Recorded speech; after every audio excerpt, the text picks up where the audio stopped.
ากระ10 มื้อเนาะใหญ่เนี่ยป้า10 ปลายมื้อยังบ่ทันได้เดือนซ้ำมื้ออื่นก็ได้แล้วมื้อเนี่ยแต่ถือว่ายังบ่แม่นเดือนหนึ่งเต็มดอกอยู่ไร่อยู่ในเหงือบเนี่ยก็มีเลยโคตรเต็มหมดเลยอันนี้ตัวน้อยมันเนาะอันนี้ตัวคือสิเมนตัวเล็กคือสิเมนตัวเล็กว้าจะเบิ่งนะคุณเดี๋ยวละสิบออกวะนะฮะว้าถูกคุณตัวนี้มาลินดำครับเลยกันดำคัด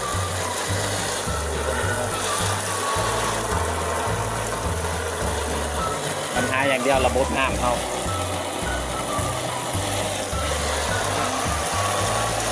ว่าแท้เรียกอย่างนี้อ่ะเอามาเลี้ยงกบง่ายที่สุด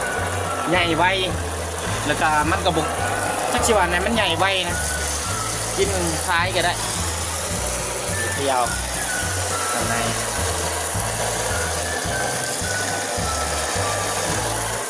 เต็มนะ